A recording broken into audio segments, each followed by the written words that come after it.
Hello students, कैसे हैं आप सब। आशा है आप सभी अच्छे होंगे। मैं सचिन राठौर एक बार फिर से आपका नित्यम क्लासेज में स्वागत करता हूं।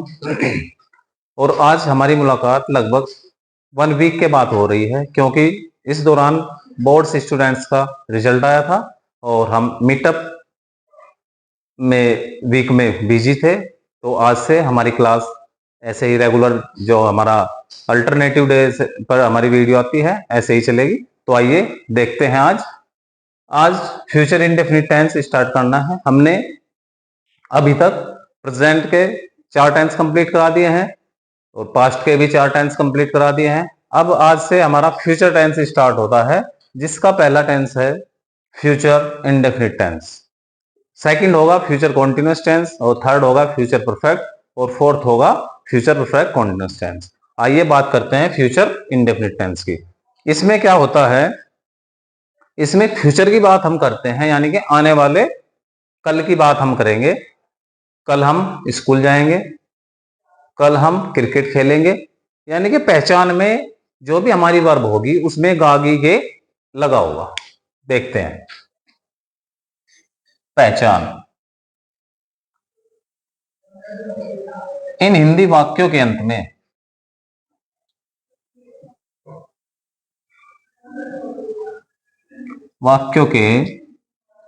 में यानी कि जो हमारी क्रिया होगी उसमें गागी गे लगा होगा।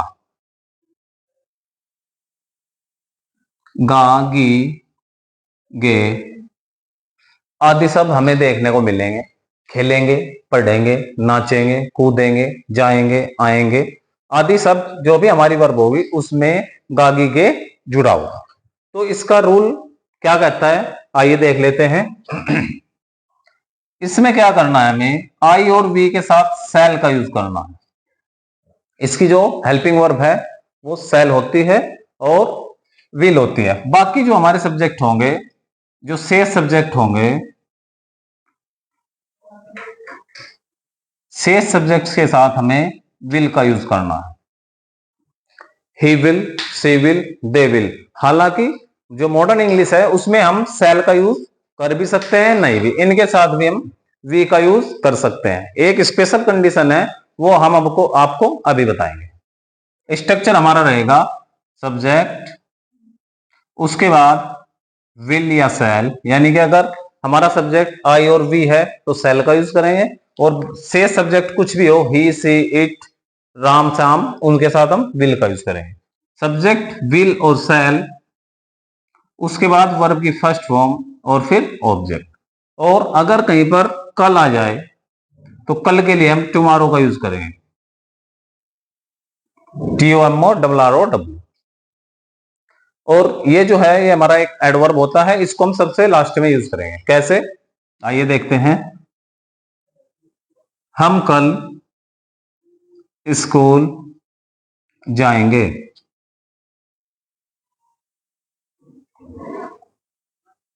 अब पहचान हमने बताया था गागी गे होगा, यानी कि जो हमारी वर्ब होगी उसमें हमारा गागी गे जुड़ा होगा। जाएंगे, यहां पर ये जाने में गागी गे जुड़ गया है, तो हमें समझ जाना चाहिए कि टेंस फ्यूचर इंडेफिनिट का है।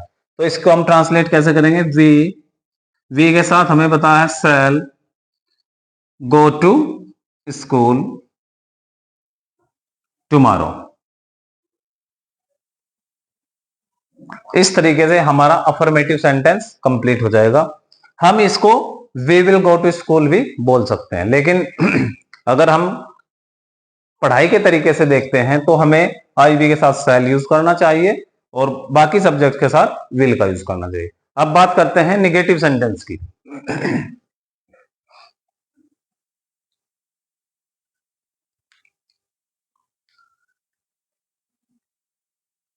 निगेटिव सेंटेंस भी लगभग अफर्मेटिव सेंटेंस के जैसा ही होता है, ओनली नॉट का ही प्रयोग होगा या कभी नहीं का प्रयोग होगा।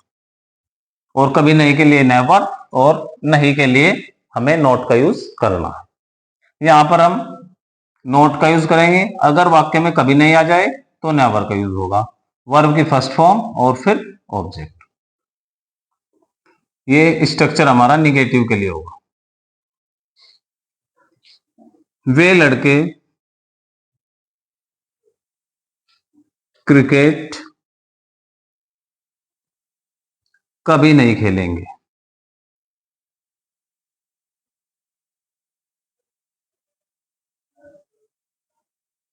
वे लड़के क्रिकेट कभी नहीं खेलेंगे। अब बात करते हैं वे लड़के, हमारा सब्जेक्ट है, तो दोज बॉयज विल, अब कभी नहीं के लिए नेवर का यूज होगा, नेवर प्ले क्रिकेट।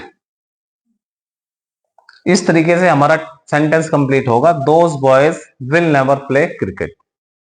अब बात करते हैं सिंगल इंट्रोगेटिव की। एक जो स्पेशल कंडीशन हमने बताई है उसको हम ये टेंस कंप्लीट कराने के बाद बताएंगे आपको।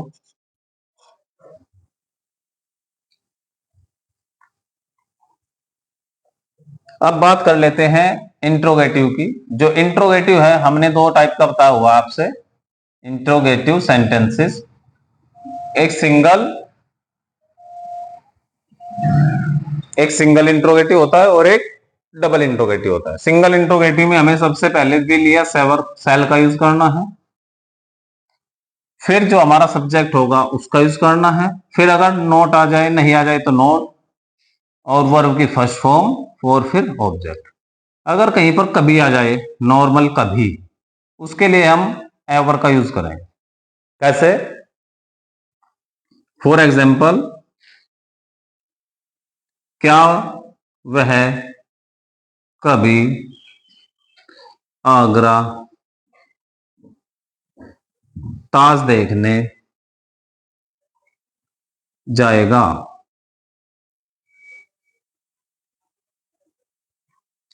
तो ये हमारा सिंगल इंट्रोगेटिव का सेंटेंस है, क्योंकि इसमें जो वाक्य है वो क्या से शुरू हुआ है, तो इसकी हमें कोई अंग्रेजी नहीं लगानी है। हम विल या सेल का यूज स्टार्ट में करेंगे according to our structure. Will he ever, कभी के लिए हम एवर का यूज करेंगे। विल ही एवर कहां पर? Go to Agra to see the Taj. हमारा सेंटेंस कंप्लीट होगा, will he ever go to Agra to see the Taj. अब बात करते हैं इसे साथ डबल इंट्रोगेटिव की। डबल इंट्रोगेटिव में हमें क्या करना है? हमें क्वेश्चन वर्ड का यूज करना है एक्स्ट्रा सिंगल से। डबल इंट्रोगेटिव, यहां पर हम क्वेश्चन वर्ड का यूज करेंगे। उसके बाद जो हमारा स्ट्रक्चर है वो as it is single interrogative वाला ही होगा। कैसे? तुम अपना काम कब करोगे? तुम अपना काम कब करोगे? अब हमने इसमें देखना है कि हमारा इंट्रोगेटिव वर्ड कौन सा है। कब है, तो कब के लिए व्हेन, विल यू डू। अपना काम सब्जेक्ट के अकॉर्डिंग अपने की जो अंग्रेजी होती है वो चेंज होती रहती है। Do your work. अब बात आती है लास्ट, इसमें जो स्ट्रक्चर होगा हु वाला। अब हु वाला सेंटेंस कैसे बनेगा वो देखते हैं।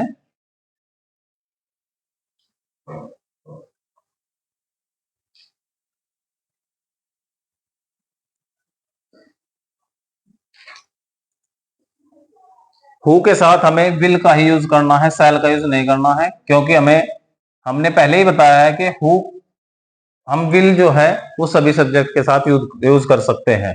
Who will not were first object. कैसे? उसे हिंदी कल कौन पढ़ाएगा?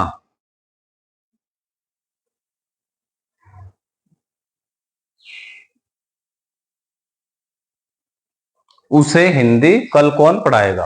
अब कौन के लिए हम हु का यूज करते हैं, और हमने अभी बताया है हु के साथ हमें विल का ही यूज करना है, सेल का यूज नहीं करना है। हु विल टीच, उसे के लिए हिम और हिंदी। और कल के लिए टुमारो का यूज सबसे लास्ट में होगा। टुमारो की स्पेलिंग भी काफी इंपॉर्टेंट है, ये याद होनी चाहिए, TUMORROW। इस तरीके से हमारा जो है फ्यूचर इंडेफिनिट टेंस कंप्लीट होता है। अब बात करते हैं, कुछ कंडीशन होती है जिसमें केवल शैल या विल ही हम लगाते हैं, वो देखिए जरा।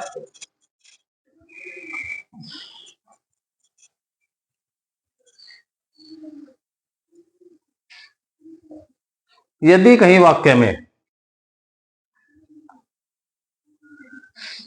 यदि वाक्य में कोई अवश्य वर्ड आ जाए, यानी कि यह काम तुम्हें करना पड़ेगा, बाध्यता आ जाए कोई, या मजबूरी आ जाए, या धमकी आ जाए, अगर वाक्य की जो सेंस है उसमें ये प्रतीत हो कहीं पर, तो हमें क्या करना है, फिर हमें जो हमारी हेल्पिंग वर्ब है विल सेल, उसको चेंज कर कर लिखना। कैसे? आई और वी के साथ हम विल का यूज करेंगे, और जो हमारे शेष सब्जेक्ट्स होंगे, आई वी को छोड़ करके जो भी हमारे सब्जेक्ट्स हैं उनके साथ हम सेल का यूज करेंगे। बाकी वर्ब की फर्स्ट फॉर्म रहेगी एज इट इज। कैसे? मान लीजिए हम एक सेंटेंस लिखते हैं, मैं कल स्कूल अवश्य जाऊंगा।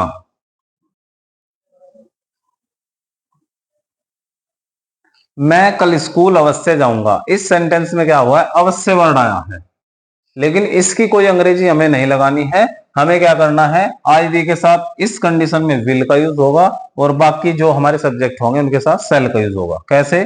आई will go to school tomorrow.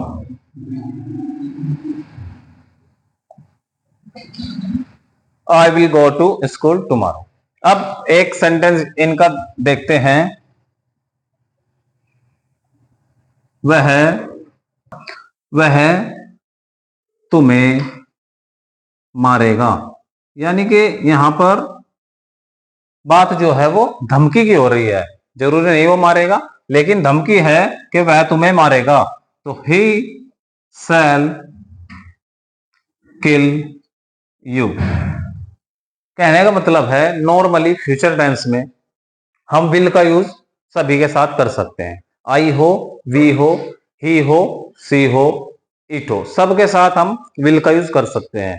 लेकिन जब किसी वाक्य में यह कंडीशन आ जाए, धमकी हो, मजबूरी हो, या अवश्य वर्ड आ जाए, तो हमें जो हमारी हेल्पिंग वर्ब है उसको चेंज करना है। आई और वी के साथ फिर विल लगाना है, और बाकी के साथ सेल का यूज करना है। अगर हमें कहीं पर वाक्य दिख जाए कि थर्ड पर्सन के साथ सेल लगा हुआ है, तो समझ लीजिए वाक्य की सेंस कहीं ना कहीं इससे रिलेटेड होगी।